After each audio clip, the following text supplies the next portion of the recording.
You're listening to Ignite Your Success, a podcast that inspires fitness professionals to build a strong business that enables them to serve more people and engineer the lifestyle they desire.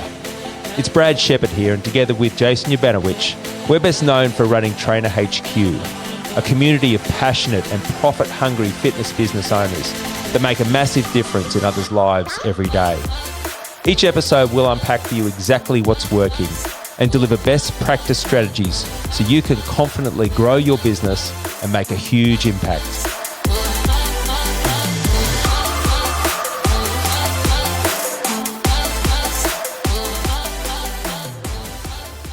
Hello, ladies and gentlemen, and welcome to another edition of the Trainer HQ podcast. Mr. Jason Yabanowicz, how you going, brother? Mate, fantastic. Excited to be here as always. Let's go. Yeah, now we're going to announce our very, very special guest today, someone we've known for a very long time, Mr. Kris Cochrane. Oh, yeah, give it up. Give it up. Yeah. Great to be here, lads. Thanks for having me. Mate, you go down in, I guess, the Trainer HQ sort of Hall of Fame and Hall of Legends, wouldn't you say, big fella? Look, without a doubt, it's a standout. We need an award for that, actually. We need a Hall of Fame. I think there should be a graduate, best graduate. Just graduate too many stories, too many memories, that anyone could top it, I think. Yeah. OG. Yeah, almost to the point where we could make a statue of Kris Cochrane, put it out the front of the Trainer HQ headquarters. Well, mate, it's back to the future here, just being back in the office. Yeah. It was we were just chatting off air about 2017. Yeah. I was up here with you after things went a bit south in the fitness business, and all of a sudden I was here in this room. Spent a couple of nights here on the mattress, the blow-up mattress down here. So things were a little bit different back then. We come full circle, and but mate, there's a lot to unpack. But let's start with our journey together, right? Met many years ago down in Sydney. So can you reflect back to that young guy, the PT at all sorts of gym down in Sydney? Tell us about that fella and the workshop that you came to. Yeah, well, the guy in the green shirt, he at the time, I was sporting a shaved head. That's right. A lot of tan as well. I just found a photo, and I sent it through to you guys around about that era, and there was a nice tan going on. It was a nice tan. Yeah. I was a budding YouTube star. Yep. I'd started in the fitness industry probably a year or two before that. I'd moved to Sydney from Tassie, and I slowly had built a business as a personal trainer. What are we talking here as well? Was it 2011? I was going to say 2010. 2010? No, yeah, 2010, 2011, I think. I think I got to Sydney in 2011. 2009 and 2009. Yeah. So it would have been 2010-ish by the time I met you guys. Yeah. So, yeah, I'd been maybe 12 to 18 months in the fitness industry, started out in Sydney, built a bit of a client base at all sorts of gym in Alexandria. I was hustling and working my tail off and was making good money, but I was probably at the gym 12, 15 hours a day. Some days it wouldn't be unusual for me to be there from 5 a.m. till 8, sometimes 9. They were big days. I still remember, this is just because you've brought that up in terms of the hours you're doing. I remember getting a lift with you at one stage in Sydney, and I went to get in the seat and almost sat on a bowl, actual bowl that you had your oats and protein powder or something because you were shoveling it in on the way to work. That was kind of represents what you're talking about there, hours you were doing. Yeah, I had a V8 Holden Ute, blue Holden Ute. Yeah, I think that was the one, yeah. I used to wake up the neighbours at 4 a.m. Every morning. So get out the door with my bowl of oats, protein. On the run. On the drive to the gym, I'd be shoveling them down. Ready to start sessions. Love it. And as chance would have it, it just turned out that we'd booked the seminar venue above the gym you were operating from. So you had no idea who we were, all this sort of stuff, did you? No, I did. No, I saw so I'm deep into business. I'm hustling. I'm enjoying it, but I'm also tired, overworked. And I saw a sign that said, and you could correct me with the terminology, but it was something to do with, do you want to earn more money and work less hours? Yeah. It was something like, do you want to earn 6 figures in income while working less than 20 hours? And here's me nearly working 20 hours a day. Yeah. And I'm like, fucking sign me up, guys. And it just, the visual sort of on the banner, there was big bags of cash. You sort of got the designer, I think, at the time, Narelle at the time, who strategically put bags of money on your banner, and that sort of got my attention. Yeah. And I just remember looking at it and just thinking, well, what is this? Yeah. I need to get to this seminar. And Love so we rocked up. I think it was a weekend. It might have been a Friday, Saturday. Yeah, I reckon we were probably doing Friday, Saturdays back then. Yeah, we were. Yeah, it was cool. And so the USP, you are right, back then it was how we earned $100,000 a year. Or greater. Or greater, whilst working 20 hours or less per week in under 12 months, and that was our original USP for the original workshop. First one we ever did was in 2008, and then, a couple of years later, here you turned up. But yeah, mate, you jumped on the program, jumped full, you just went for it, full didn't steam you? ahead. Yeah. Full steam ahead. Yeah. Interesting to think about how marketing works, and with someone who I've now, thanks to you guys, learned about marketing, and in the years since then have learned a lot about marketing. So I see marketing messages like that now, and I understand what's happening. But at the time, with no experience with marketing, just that tagline just got my attention. And if it wasn't for that, I don't think I would have been interested in business coaching or, hey, do you need business coaching? Yeah. That's right. Yeah, I wouldn't. It wouldn't have resonated. You would have walked straight past it more than likely. 100%. Yeah, mate. No one wants a business coach, do they? What do they want? They want the end outcome, the end result. And we, side point, when we launched this back in 2007, doing the planning, we paid a copywriter, Brett Thompson, $3,000. To write that sales page for us, and it was like, this is pre-chat GPT, all the rest of it. $3,000, and we were like, all right, that's the starting point. Let's throw $3,000 at this thing. Let's put some bums on seats and see where it goes. So yeah, it's cool to reflect back. $3,000 well spent. So mate, we could spend hours talking about your journey in the fitness industry, but you grew quickly. Like you built yourself up, massively. I remember you got yourself up to what was it, $4+ grand a week, just personally? Oh, personally, yeah, for sure. I mean, I'm sure I had probably more. There were some weeks it was more, and I went on to build the team. So the sort of progression plan within the Create PT Wealth, environment was build a team. I remember going to where I spoke just recently at your event, the event on the Gold Coast, the Ignite Summit, Ignite Summit, leaving the summit with guys who had a team, and I had a massive ego at the time, and I remember going to that. I was doing so many sessions, but I remember going to that workshop, and guys had teams, guys had businesses, they had leverage, and I just remember leaving that workshop going, that's what I need to be doing. And I wasn't recognized on the stage either. I had the ego took a big hit because I didn't get an award. There were people doing better than me, so I left that determined to do better, and I ended up getting an opportunity with Anytime Fitness. There were some Anytime Fitnesses popping up. Yeah.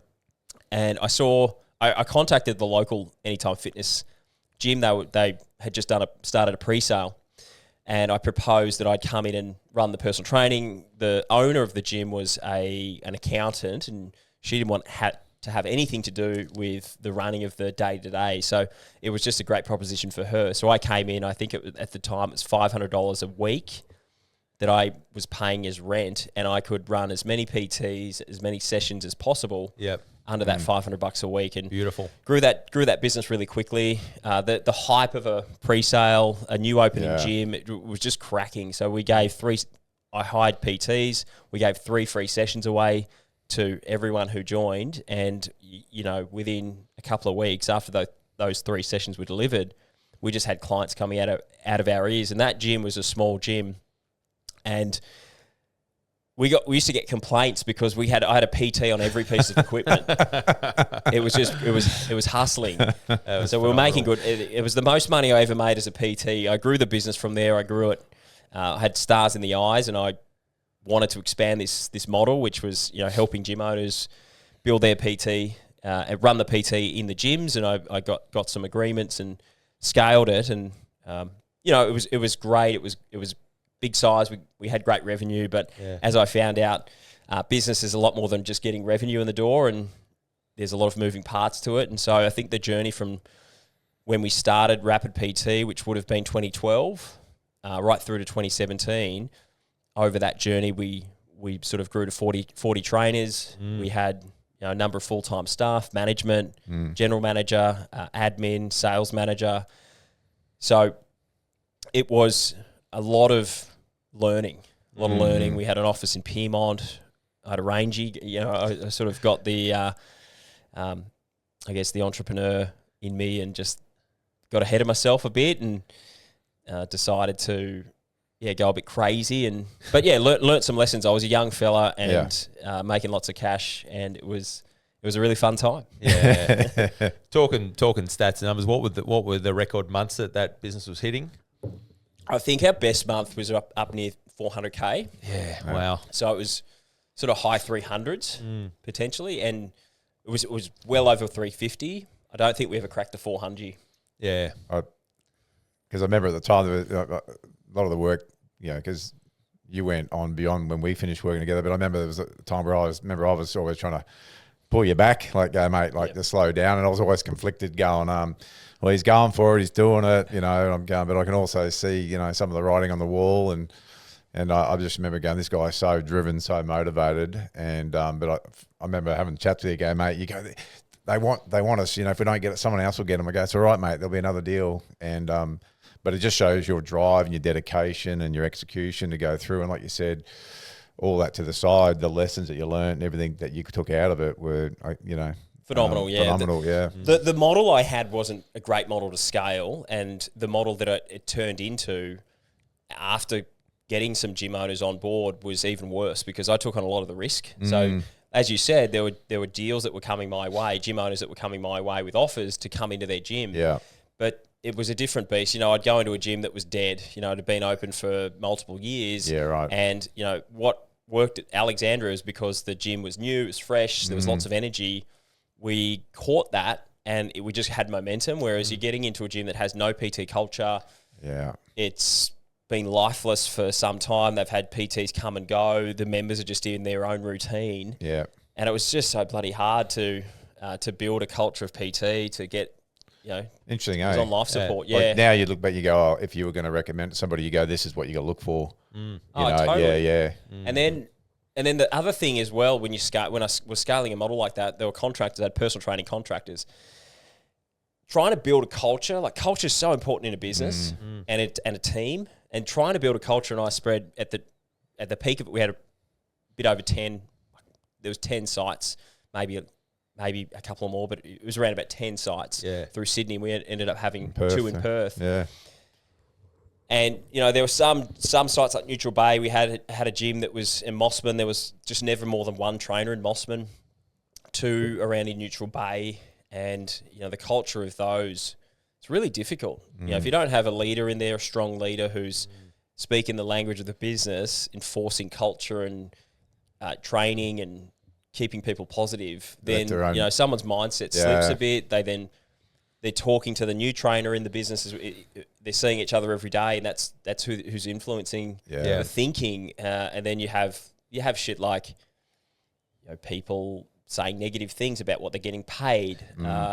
People not working very hard. People are sort of coming in for their sessions and leaving straight after. Not showing for sessions. And then meanwhile, you've got a group of 40 staff, whereas you got some that are killing it, and you probably had some of the 10 locations who were absolutely killing it. You would have had some that were dogs, I'm guessing. 100%. Yeah. And the problem I had was the contracts I'd entered with the gym owners, who were great fellas. We had great relationships, but the contracts I entered meant that there was a build-up, but they wanted minimum rent in each gym, and we came up with some arbitrary number, like, one PT for 300 members. So at the height of it, I might have a gym like in the central in Sydney that might have had a couple of thousand members, but again, PT culture for many reasons, PT turnover. My PT in there, I might have only had 3, 4, 5 PTs, but I'm paying for 8, 9, 10. Yeah, right. And so it was a bit difficult because I was overpaying. In the end, I was overpaying the rent, and I'd also brought on a heap of cost and expense, which I wouldn't do again with a business like that because I was looking to scale it. I had a vision of scaling it Australia-wide. I thought, this is the right thing. But in hindsight, I should have owned the gym. Yeah. I should have owned the gym. My product was people. Yeah. People are volatile. They come and go. It's very unique as well. Like you've got it's personalities, and with the gym, you're selling equipment, access to equipment. And so I just, in hindsight, I look back and thought, well, the gym owners had the right idea, and I was sort of probably working 10 times as hard, but just spinning my wheels. Yeah. Oh, look, there's so many ways to do it as well. And that model is still a very profitable model. We still see it work very successfully. For you, it was a 5-year journey. Like what? And we could spend all podcasts talking about that and all the highs and the lows and the lessons. But at 2017, when you officially shut the doors, I guess that date was in some ways a blessing and a curse, right? Because it's really brought you into what you're doing now. Yeah, that was kind of what springboarded you. Yeah, for sure. It was you're thrust into it. Sometimes the best decisions are forced on us, and they don't feel good at the time. And that definitely didn't feel good. It was really hard. It was a hard year or two. Yeah, had the wind knocked out of my sails financially. It was back to square one. Yeah, so I had nothing to show. I didn't go bankrupt, but was really close. I had bankruptcy trustees I was working with. I had a lot of creditors that I'd paid. I'd signed a lot of personal guarantees, so I was liable for a lot of debt that the business couldn't pay back. So it was a challenging time. Then identity, I sort of came out of that thinking failed entrepreneur, fitness professional. Throughout that journey, though, I became really, really good at sales, and I built sales systems, and that's why Rapid was successful, is because I was able to train rookie PTs how to sell premium price services to budget gym members, and that was the key to our success. So I became really good at that, and people knew me as a sales guru. So then I came out of my identity was like, am I a fitness guy? Am I health and fitness? Do I teach people do I speak about nutrition and training, or do I speak about fitness business? Well, I can't do that because my business didn't work, so no one's going to listen to me. And so there was just a huge identity sort of challenge. And so ultimately I decided that as much as I love the fitness industry and I love fitness and health, what I really enjoyed about building Rapid was the business side of it, and that was what lit me up, and the sales side of it. So if I were to just stay as a fitness guru, it would have just been to make money and to try to profit from that, and also leverage my I guess whatever brand I had in the fitness space and what I built up on my social. So I decided that I'm going to pursue the business and sales coaching, or just being a sales, just double down in sales, and that's what I kind of decided after that. Yeah, spectacular. Yeah, I agree. So good. Hey, look back, and was that a good day or a bad day? The day you shut the doors and look at you now, So typically anyone who's made it, they don't have it's not this fairy tale story like of how they got there. That they've had to go through some trials and tribulations to get to that next level. Like you said, doesn't feel good at the time. Feels like the worst thing ever. But with time, you go, I'm exactly where I need to be now, though. Yeah, that's it. Just great, trying to be grateful for everything. There were nights there were nights that I wouldn't sleep. There were mornings where the noise in my head was so loud with the self critic, and so the only thing that I would calm me down would just be turning that to gratitude and then that belief in that things will get better. Yeah, that it's temporary. And just as a personal observation, going through that time, we got chatting, right? We've been chatting the whole time, but we're like, hey, mate, we want someone to come and sell for us. You're living in Sydney, all the shit was going down, and you're like, we're communicating, me and the big fella over the weekend, and you're like, fuck it, I'm coming. That's it. And within 3 days, you're in Brisbane. You'd moved, you packed up your stuff, you had the Ranger had gone. The Ranger was gone. I was I didn't have the bicycle until Brizzy, actually. I bought the bicycle up here in Brizzy. You bought a pushy, you had a pull-out bed in this back room here in our office, and you just fucking went for it. Yeah. And that's again just a observation of just your commitment, your resilience, your ability just to act and do stuff, So that was incredible to watch. That period we had together.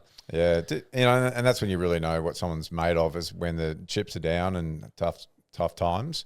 Do you just pack up and call it a day and be defeated, or you get on with it regardless that it's not the greatest time at that point for you, and that's exactly it. That's when you really see what someone's made of. And if you're going to be successful in business or any endeavor in life, unless you can handle all, the ups, the goods, the bads, then going in a job is for you. Otherwise, if you can't handle that ride, No. Well, it was a hard reality because I'd built a lifestyle as well in Sydney, so I had a certain level of standard of living that I was used to, and I felt like I'd gone from the penthouse to the shit house. not coming here, but just in general. So business gone. Yeah. Oh, none taken. I'm on a bike now. Well, I'm sleeping in the spare room of your office here at the Valleys Rugby League Club. Living the dream. In Brizzy. No, but it was a period of working out what to do next. But I had decided to pursue sales and get better at sales. But I was coaching. I was doing sales coaching. I'd picked up a few sales training gigs with a few. Yeah. I was working with a sales trainer in Sydney, and I was helping her with some of her projects, financial planning companies, travel agencies. I was teaching them how to sell, and so this opportunity with you guys came up. So I thought, saw some legs with it. So decided to come up. There wasn't a lot else I was doing, and to be honest, the rent in Sydney that I was paying at the time for my apartment was a little bit was starting to creep up, and I was looking at that, going, can I keep paying the rent here? And I am laughing actually because I've been to your place there, and it's you look out on the balcony and you're looking at the harbour, Opera House, Valley's Clubhouse. Oh, mate. Every morning getting up and just looking at the Sydney Harbour. It was the best view, man. That apartment it was wonderful, spectacular. It was brilliant. Yeah. So I ended up actually subleasing the 2 rooms in my apartment and coming here. Yeah. And so I got 2 random people in my apartment. You would have done that at a profit too, for sure. I somewhat, 2x the outgoings. I had to make a bit of money somehow. All right, well, let's talk. We've got a lot to unpack in the area of sales, but let's now talk about what do you guys do now in terms of yourself and Shani? What is the business? What's the model? Who do you service, and what do you offer? So not long after everything went down, I was here sort of floating around in the sales, like sales training, sales coaching, closing. My friend had started an online coaching company for buyer's agents, and it was just growing like a weed, and he was doing all the calls. It was him and a marketing dude. He had a VA, and we were good mates, and he just asked me to hop on some calls, and commissions were $800.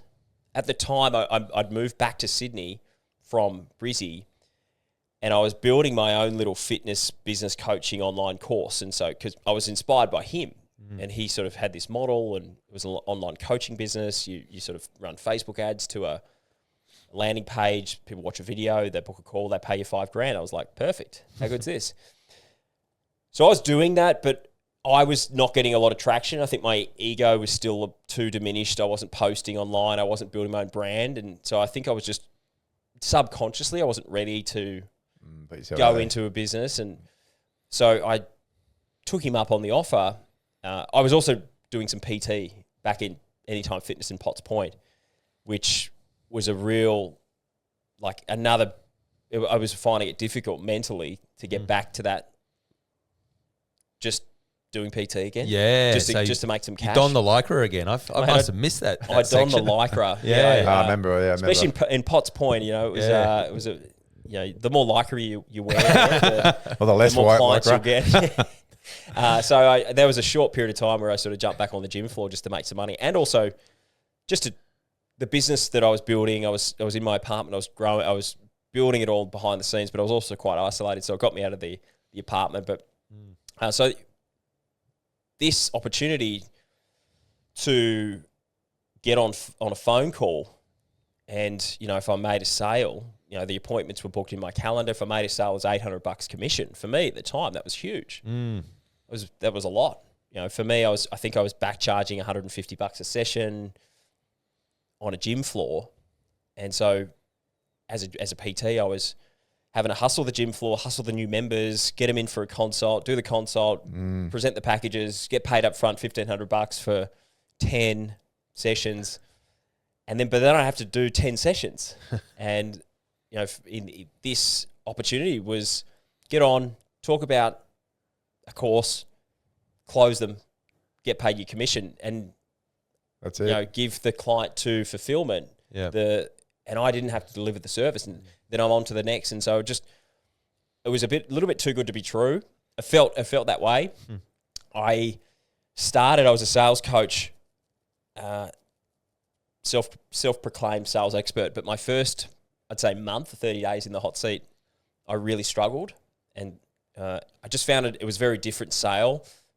In-person fitness sales, I was able to build my rapport. I was a bit of an expert in that field, but in selling a business course to property investors over the phone in a niche that no one had really ever heard about was bloody difficult, and people just weren't really buying. And so I was frustrated. I was sort of working it out. I ended up joining a program in the States to sort of learn and bridge a gap, the high ticket closing, which was something I'd never heard of. But inadvertently, I was now in a high ticket closing role. Things clicked. I learnt the strategies. I was able to bridge my skills across to this niche. I started making deals, and so I was earning $800 a sale. And before long, I was able to go, well, see you later, to the gym floor. Yep. And so I went into it full time. And the first sort of 12 months of that, my first 12 months, I made enough sales that I paid myself $100,000 more than what I paid myself at Rapid PT. So I was in a business earning, multi 7-figure business, and I was working 12-hour days, stressed. Whereas this closing gig, some days I was working 3-4 hours a day, earning more money, a lot more money, $300K. And so I just decided at that point I'm going to be the best closer in Australia, and that was my goal. I looked at it. I thought, I want to be good at this. I made the same decision with fitness, and I'm like, man, I'm going to commit myself to this. I'm going to get bloody good at it. I moved to Bali, and so it really changed my life. This closing, remote closing, it allowed me to live a life that I didn't think was possible. Make money I didn't think was possible with time. The time investment I wasn't aware that was possible. So what I decided to do, probably halfway through that journey, a couple of years ago, I decided I'm going to help people do the same. I'm going to train them. I'm going to give them the skills. I'm going to give them the opportunities and teach them about this space, high ticket closing, high ticket sales, remote sales.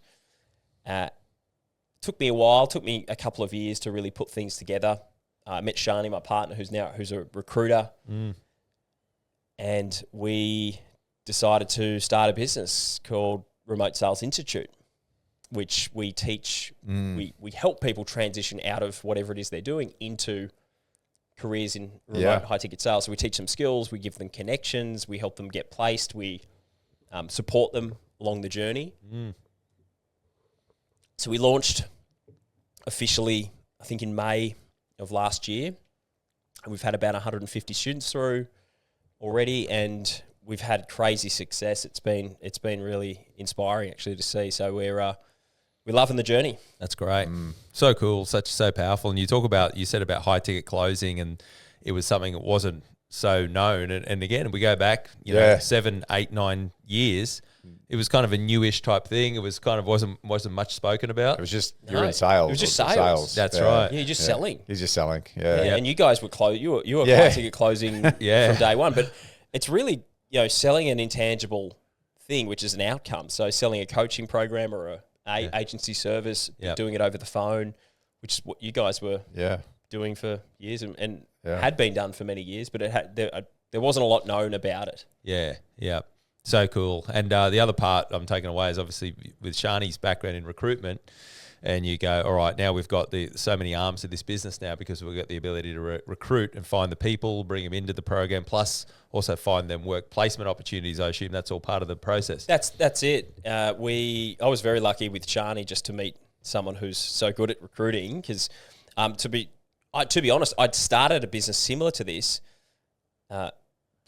maybe a year or so before I met Shani. And the reason why we didn't really pursue it was because I didn't have the recruiting experience. I wasn't fully skilled in running a recruiting business. And that was where I saw the need, was to be able to connect, because people don't want the sales training. They want the outcome. Yeah. They want the money that's going to get to them, and in order to get them the outcome, they have to not only get the skills, but they have to be connected, and we have to teach them how to be a great candidate and find the right role. Yeah.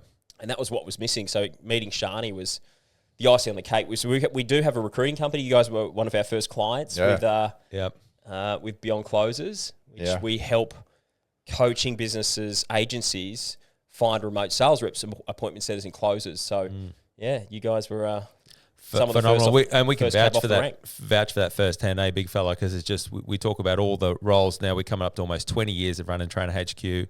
And we spent many years recruiting our own salespeople, training them up, all the rest of it. And that was great. However, as the business grows, obviously our responsibilities become more. Very time consuming. We go, how do we now find the experts to come in and take care of that? And it's been an absolute blessing for us. And, people replying to a CCAD and same thing, they're currently not happy with what they're doing, whatever they were doing.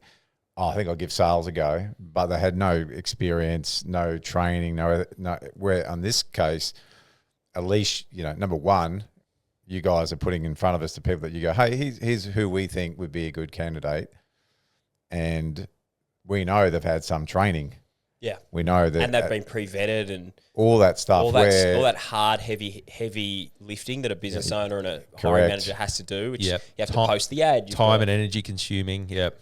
Go through the interview, speak to them, all that stuff. Hundreds we go, okay, boom, great, 4 people, or whatever the number is. We get to speak to them, do a role play, see what they're like. Yep. Just save so much time, energy and all that stuff. So it's. Well, I think because I spent the business that Ben's business that I was working in, where I sort of cut my teeth as a closer. I built the team. I became a sales manager, sort of leader there. We built 8-figure sales team, and the amount of time I spent in hiring mode was I bet, because I'd never used a recruiter before. Now I run a recruiting business.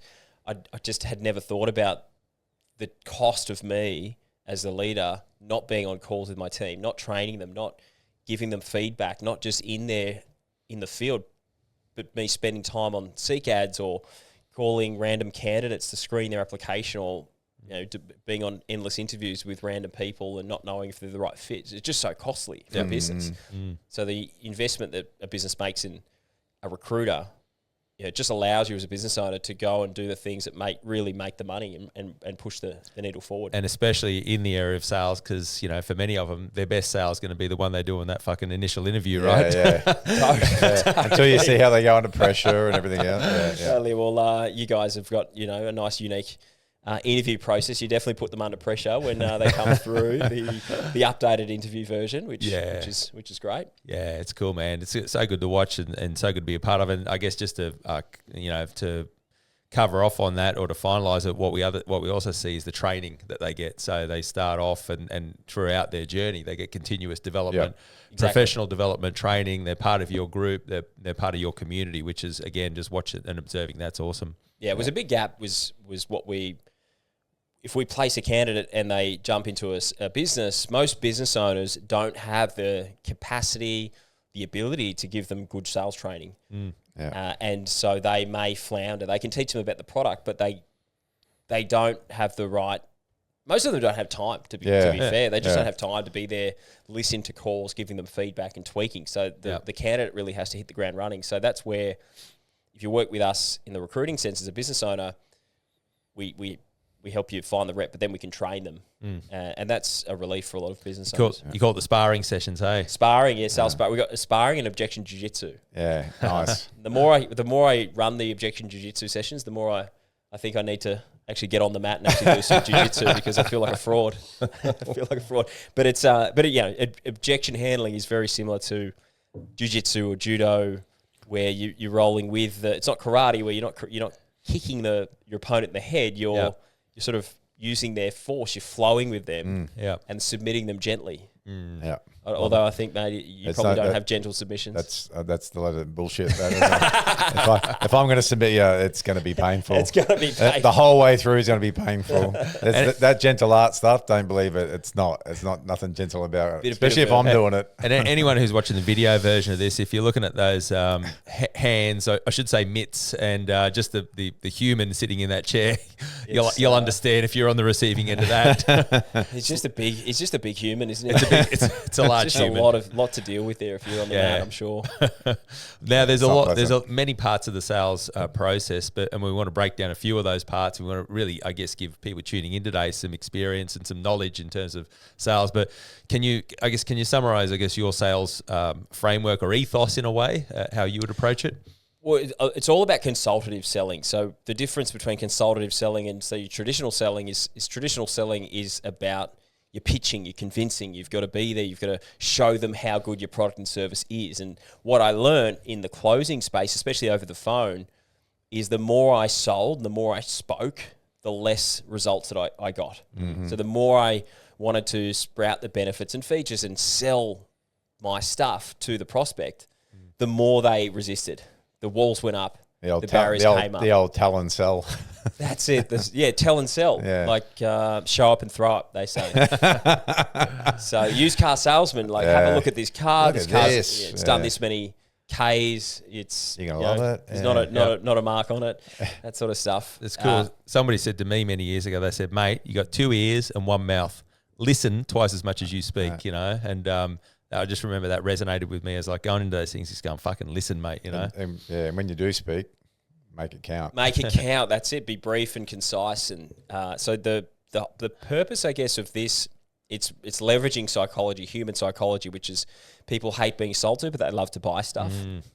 And there's a part of the brain, there's a mechanism in our brain, it's called reactance, where it's we resist when our options are being taken away. So humans resist when their options are being taken away, when they perceive that their options are being taken away. And so if you are selling someone or you're trying to close them or convince them, so you're in a shop and a store owner comes up and they say, "Hey, can I help you?" Yeah.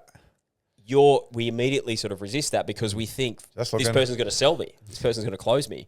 And I don't want to be sold. I'm happy to buy, but I don't want to be sold. So the reactance principle, it's sort of where reverse psychology comes into play as well. So reverse psychology is about, with kids, you tell a kid what you want them to do, and they do the opposite. And so if you want them to do something, you basically have to tell them to do the opposite. And that's what humans are like. If we put value on things that are scarce and that we can't easily get, and also we resist when our options are being taken away. So the whole idea of consultative selling is to be perceived as a consultant, not a salesperson, an expert, not a salesperson. You can do that. There's strategies that you can carry out for that, language patterns. There's, credibility, stuff around your credibility, your communication, how you communicate can show someone that you're not here to sell, you're here to help. Yep. And that's, to be honest, in a nutshell, that's really what the sales methodology is about. Yeah, so good. Yeah, I love building trust, and then still we need to go through, but going from selling to leading. That's the philosophy. Selling is not as effective. Yeah, you still need to be able to sell. You can't sort of just constantly be saying, "Hey, I'm not sure if this is a fit. I need to be sure. I'm not sure we can help you." Yeah, man. Look. We're only looking for high performers, and so I don't know if you fit that mold. Like we work with a specific type of that can work, but you do have to sell. But being perceived as a consultant who's there to help, not sell. So good. Which is the feedback we hear a lot in our business when someone goes, "I was speaking to this other mob," and they were saying things like, "Look, if you're really serious about this, at the end of this, you'll have your credit card out and you'll be taking action today." Talk about the resistance just going up, maybe that worked in the 80s, the 90s, but now, nah.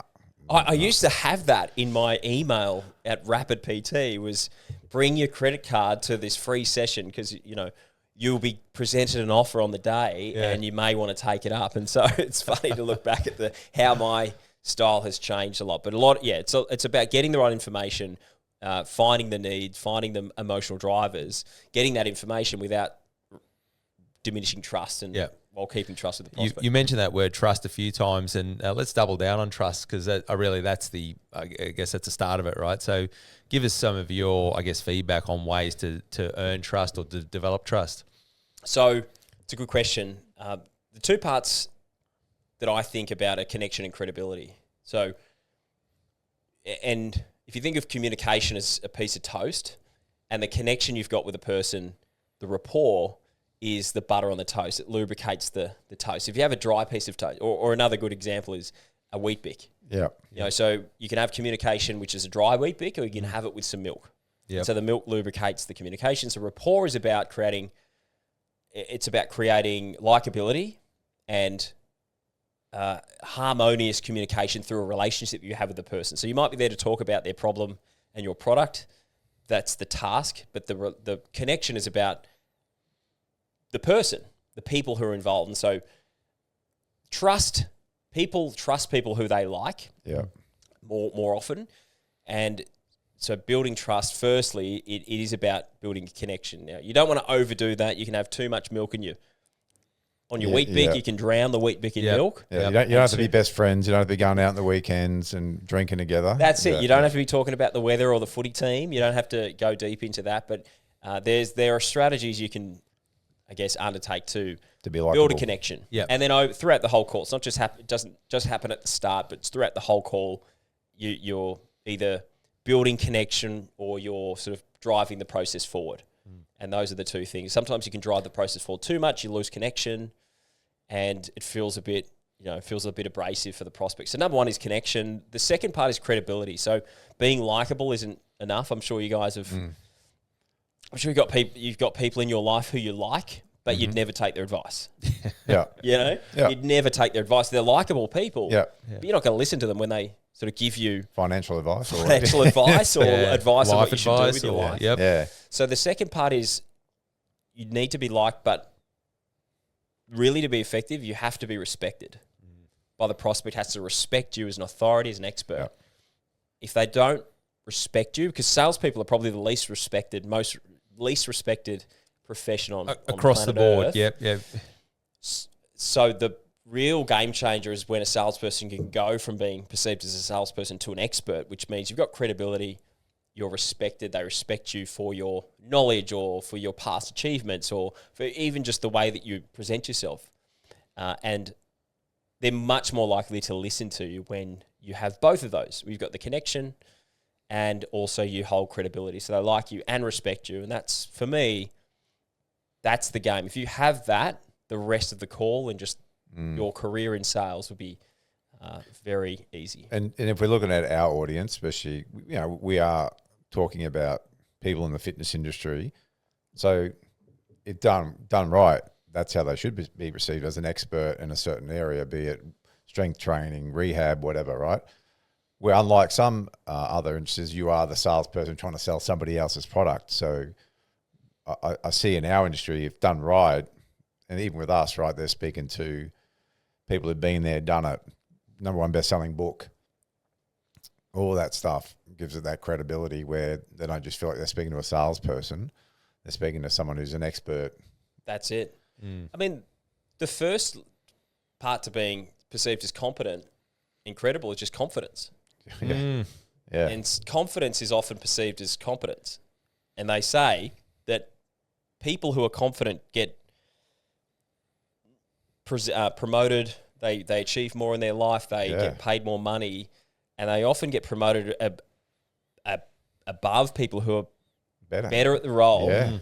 But because they present as confident, they are taken seriously. They are believed. And so if you can first, especially for young salespeople, salespeople who are selling on behalf of someone else, it's not you're not even the business owner, you're not the guy. Confidence is key. It's key. So self-development in sales it's a non-negotiable. You have to have belief about yourself, and you have to perceive yourself as likable, confident, a good person, capable. And you have to work a lot on your belief system to present as confident. Yeah. I think, maybe we can get you in shape. Yeah. I probably think we can do that. Yeah. That's exactly right. What do you think? Well, then subconsciously the human brain then perceives you as being the reason why that's a bit repulsive to a prospect, even though they might feel sorry for you. That's exactly what you want. I just signed up because I felt sorry for him. Oh, mate, this guy, he's he's a nice fella, but fucking pathetic. Geez, I might just give him the money because don't worry about the training now. I'll just give you the money. Subconsciously, the brain thinks that we're being dishonest. So if you've got upward inflections at the end of your sentences, so if I'm like, or if I'm using like low credibility, low status language, like think, if I'm using lots of fillers, if I'm saying and all the time, if, my pitch is higher. So if I'm talking like this and, like, I guess, well, what we could do is maybe I could give you a few sessions and, if you like the sessions, and maybe you could do a few more sessions and then maybe we could lose some weight. I think I could get you a result. Yeah. Like how's that sound? Uncertain language, it just triggers the prospect. They might like you, they might feel sorry for you, but they're not subconsciously they're repulsed because they think you're being dishonest. Because when people are lying, the natural tendency is all of their communication changes, and so you can't be confident. And if you're learning a script, if you've just learnt the script, you've just started work, or if you just started your business as a PT and you're just starting to sell, it's natural to feel a lack of confidence. But the key is preparation is the key to confidence. So if you've got a script, just learn it, practice at home, not in front of the prospect. Correct. Don't wait till money's on the line for you to practice your sales pitch. I was talking to the guys at your don't practice at on your your event. prospects. Yeah, I was talking to one of the girls at your event, and I think one of my takeaways for the team was you got to practice. It's a skill you've got to practice. If you want to get better at golf, you need to go probably practice golf. You don't want to just show up on game day. Give it a go. You want to go practice, and the same is for sales because it's a skill. And she just hadn't practiced, and she said, "I've just never been good at sales." I'm like, "Oh yeah, okay, I hear that a lot." How much time have you put into it in terms of practice? I mean, I talk to my prospects. I've got the business, so yeah. But what about specific focused practice? How much of your week is dedicated to just sitting down, learning your script, or practicing an objection to the or practicing a reframe or rebuttal to the objection that you got on your last call, role playing, etc. How much have you said zero? Like, well, maybe that's your problem. Yeah. Maybe you're not naturally talented at sales. Like, I didn't come out of the womb with great reframing and authority and communication skills. It was something I learned. Yeah, it's just when people say that, because it's a lot, it's just their way of saying I'm not prepared to do the work, or I haven't put the work in. You know what I mean? So exactly. You know what I mean? Otherwise, I'm not very good at jiu-jitsu. Yeah, that's right. I'm not very good at jiu-jitsu because I've never. I'm not really good at running. How often do you run? I've never run. Yeah. Oh, well, no shit, Sherlock. You know what I mean? 100%. Yeah. And then on the flip side, we can see the opposite too. And we've had a few red flags over the years. I'm great. The person comes and I'm great at sales. Great at selling. Naturally talented, all that. Like, red flag, right? You're just someone who just loves talking. I wish I was that delusional sometimes. Yeah. I wish I had the confidence that some people have, which is unwarranted. But that's ultimately what people need. Especially when we've been doing it so long, and I've never heard you say, I'm amazing at sales. I'm absolutely fantastic at it. I enjoy it. I love it. But you'll never go, yep, amazing, absolutely incredible at it. Oh, mate, because I always want to learn. I always want to learn. And I think when you go, I'm great at selling, you're basically telling yourself, there's nothing for me to learn. I've got it sorted. No more. Yeah. And the thing for anyone tuning into this, for us, 30 years in business, almost 20 years of running Train HQ, we're constantly updating, improving, looking to go to the next level. Before this podcast, we were doing it this morning, just going through our current script and going, what improvements can we make, which we feel is more relevant to now, to 2025, to questioning methods and so forth. And you just can't think that, I got this thing nailed. Your dialogue has to change with the time of the year. If there are events coming up, such as Christmas, or if there's Easter holidays coming up, and you know that there's a high likelihood that you might get a specific time of year objection, then you've got to change up your dialogue. You've got to change up the frame. So something we would do a lot, and I'll give an example around Christmas. Christmas is coming up. In sales and business, it can be that time of year when you have a sales call. A lot of people are looking to put it off until the new year. Yeah. Great. And so, well, you need to now re-strategize your approach to deal with that. And if you're not coming in with a fresh approach to work through that with people and be proactive about it, then you're going to continue to get the same results. So, daily, weekly, looking at your script, what objections are coming up at the time, how can we get ahead of those? A lot of the time it can be fixed in your agenda that you say at the start of the call. We did some training with that with the guys last year and too many trainers will go, oh, it's winter, or it's Christmas time, no one wants to buy now. Really? Well, that's because you've just already decided that's the case. What about a solution for it? And we had so many of our guys when we told them about how to create some urgency prior to that people were signing up. Well, the interesting thing is what sales is about. You're trying to install beliefs, buying beliefs into a prospect's brain. Because by the end of that call, they have to have the belief. They have to have a number of beliefs in, like, boxes ticked. One box ticked is that my problem is urgent and it needs to be fixed today. Correct. The next box that's ticked is that this person that I'm speaking to, this business owner, is the right person to help me with this. Yeah. There's other beliefs like I can't do this on my own. I need help. Yeah. And, the solution, working with a personal trainer versus a gym, going to a group fitness, whatever your solution is the right solution. So there's a cascade of beliefs that need to be fixed. And, if someone's objecting, then it's really just a belief. And so the belief around the time of year could be that, December's a bad time. Yep. Yeah. And the more someone buys into that, of course, the more evidence they're going to get of that. The more it's going to be smeared right in front of their face consistently. Time it's after just time. easy again not to do anything, right? Yeah. Because I don't know what to do. I don't know how to fix it. I don't have a solution. So easy for me just to say, it's just Christmas. People, just switch off. Just it's winter time. No one likes training in winter. And because it's easier for me to go, actually, the reality is I don't know what to do to change that. Because if I did know, of course I would do it. Well, the best way to do it, in my experience, is just to find ways to find narratives to support the belief that it's actually not the worst time. It's probably the best time. Yeah, agree. And if you can find the narratives and enough evidence to believe, like you genuinely believe that December is the best time of year for a person, like let's say for gyms and fitness, December is the best time for somebody to join a gym. And I've got evidence of that. Yep. And then you rock up to a sales call and you have the belief already, and then you change your dialogue. And so you start your agenda saying, hey, great to meet you. Excited for the call today. Looking forward to working, to finding out a bit more about you and seeing if we can help. And by the way, great time of year to be exploring this. Yeah. The best time of year. And so you're just seeding throughout your call the belief. You want them to share the belief that you have. Yep.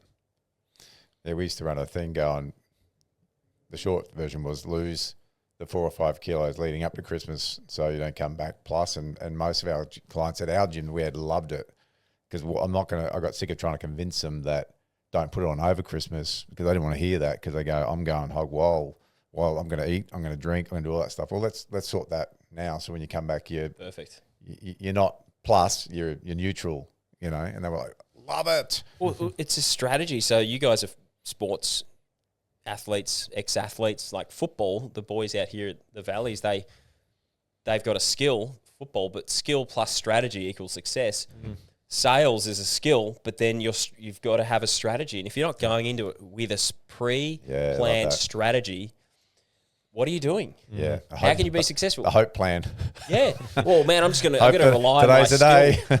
You're going with a strategy, time of year strategy, and you can't, strategy for that person. You can't dissect that or you can't analyze it either, what works, what's not. When I do that, then if you just every time it's different, how do you actually go, what's working? Totally. Well, MMA is a good example of you've got to adapt to your opponent. Yep. If you can't have if every fight you don't know what's happening because they've got to have a different strategy. How do they match up against this opponent? Person. And the same is if you're sitting across the table or on a Zoom call with a prospect, who are you speaking to? How is their decision-making process going to be made? What personality type are they bringing to the table? How can I adapt this strategy and use my skills, but also just what strategy am I implementing here to get the outcome? And I don't think people think about that enough. Yeah. No, I agree. The thing to hammer home for anyone tuning into this is sales is a skill. And you've said it many times. It's so important, and you've got to develop those skills. The more times you can develop the skills, the more success you're going to have with that strategy as discussed, right? Without a doubt. Now, you've trained like hundreds. Well, you've hired so many people, and you've been in the better part of a decade. So tell us about a few of the qualities that you've seen in really great salespeople. So obviously the confidence element, we've heard that. But what are a few other, you're going, when we're looking for somebody and we're going, okay, what are the top maybe 3 to 5 criterias? What might they be? So I want to say hunger and desire is number one. But what I've found is that can be fleeting. So you can be motivated. You can be in a tight financial position for a period of time. You join sales, and like a lot of salespeople, pretty quickly you'll be not in financial distress. You'll have money if you can make it work. If you're good at it, if you can make it work. If you're good at it. If you put the work in. If you join RSI, that's right. you become a gun. What I've seen is it can be a personality trait. There are people who are naturally high performers, and it's whether they've got a chip on their shoulder, whether it was something, a childhood wound that just meant that they had to be better than everyone else. They are driven no matter what situation they've got. So I do think that salespeople have to have a goal they're working towards, like a big goal, whether it's financial, whether it's investment, a lifestyle goal. So I think you always have to be very goal focused, and you can learn that. That's very learned. The other thing is, I think the best salespeople I've known, they will work hard, whether they've got 30 grand already, they've earned that month, but they're still working 10-hour days. Yeah. They're not switching off. Yeah. Because they want to be the best. Yeah. And they want to maximize their results. So, and that can be a personality trait. And I think you guys would know there are just people who are wired differently, built differently. So the best salespeople are the guys who, doesn't matter where they're up to in their income or their results, they're still just going to grind because that's who they are. Yeah. Naturally. Yeah, and you sell like a desire to keep being better and learn more, and it's just never stops, Well, So, growth mindset is a big one. I want better and better. Yeah. The attitude of a high ticket salesperson and a great salesperson is I know I'm good, but I know I've got so much more in me. Yep. So much more I can learn. Yeah. So good. So, and we just think about like these, we're in a stage of recruitment right now at Trainer HQ. We're getting ready the second round tasks for people we're looking for that. Hey, one of our main words was, hey, we're going to provide you now with a script, and we want you to deliver it with confidence, own it, And so it's just doubling to everything you've said. Just to see what they actually do with it, like how much effort and energy do they put into this? That's it. It can say a lot. Yeah. There are people who will study day in, day out in the lead up to an interview, and they will, put their best foot forward. And then there are other people who won't even get the email. They'll rock up. They're like, "What email? Sorry, was there an email you sent?" Yeah. Or they'll send you an email saying, "Hey, can you just confirm the address?" It was on the email I'd already sent. You ask them, what did you like about our company when you looked at our website? Oh yeah, I haven't checked you guys out, so you don't really know what we do yet. I just saw it. Yeah. Shani reached out to me. So, how does it work with you? What do you guys do? Yeah, what do you do again? You sell fitness gear, do you? So anyone tune into this, and obviously we got two groups of people. We've got our main clientele here at Trainer HQ who are tuning in, and there's just been some absolute gold today. I guess there's others who are going, hey, I might want to explore this and find more about it. Now, I guess the thing I know about sales is that in terms of professions, if you're going to work for somebody else, sales is really the only profession in the world that has a limitless earning capability. Correct. Like you tell me any other profession, law degrees, goes Doctors. forever. Yep. unless you run a business and own a business. But you're mostly capped. Sales being the only spot where it's not capped, is it? No, you paid for your results, which is the game changer. You get paid for results, which can be scary. Yep. Because if you don't get results, you don't get paid, and that's what people are very fearful of. But the thing is, hey, if I don't get results, I don't get paid. So I'm going to work, and when I get results, I get money, and that doesn't mean that I've got to put in more hours. And then if I practice over the weekend, and if I put the reps in, I can get better, and my skills improve, and I can get better results without putting more time in. Yeah. And the higher your skill set, the higher your income will go. And so that's what I love about sales. And often you get paid more than the business owner or the CEO. Yeah, they really should be the highest paid person in the company. Yep. Exactly. Yeah, we say it all the time. We're constantly looking for ways of how do we incentivize our people? How do we make sure that they're very well compensated, because they're the front line to business growth. Absolutely. Yeah. So if people want to get more of this, because if you've been tuning into this, and make sure whatever platform you're on, if you're on YouTube, subscribe to our channel. If you're on Spotify, make sure you subscribe to that. And please share it with other people, because there's been some absolute gold in this. But if people want to jump in, KC, and sort of get more around yourself and maybe your learnings in your community, where's the best places that they can actually follow you personally and Remote Sales Institute? So Instagram, number one, is where most of my content is put out there. So that's Kris Cochrane, And Kris. some amazing content. I saw one of yours this morning. So, yeah, definitely check it out. Thank you, mate. Yeah. So the handle is it's at Kris Cochrane, Kris Cochrane. You guys will put it in the show notes, I'm sure. Yeah, we will. Yeah. We'll put it in there. And YouTube, Kris Cochrane, Remote Sales with Kris Cochrane is the channel. There's two channels. There's one with me flipping kettlebells around with lots of views. So there's people. I remember that one. Who is this dude? Like a million. That's you were scantily clad in that one too, weren't you? No shirt on. Solariums were a thing back in the day, weren't they? They were, mate. They were. I was a big proponent of them back in the day. How many views is that kettlebell video? We're still working towards that milli. Oh yeah, we're still in the 900,000s. So it's love it. It's still up there, but I think we've definitely capped out with our with our viewership on that video. That's great. So yeah, Kris Cochrane, and then remote sales institute.com if anyone wants to get in touch or look us up. But for the people who are looking to actually go, hey, this could be an opportunity for me, then there's more stuff they can do with you, and that's the beauty of this. And we've seen the training, we've experienced it firsthand. Yeah, we can vouch for it, and world class, that's for sure. Yeah. Thank you, guys. Much appreciated the journey, man. It continues. I'm always grateful for the journey, and just to be working together now. It's that's the thing we love the most. Like all those years ago, from how we started this podcast to now we're leaning on you to help us. I love that.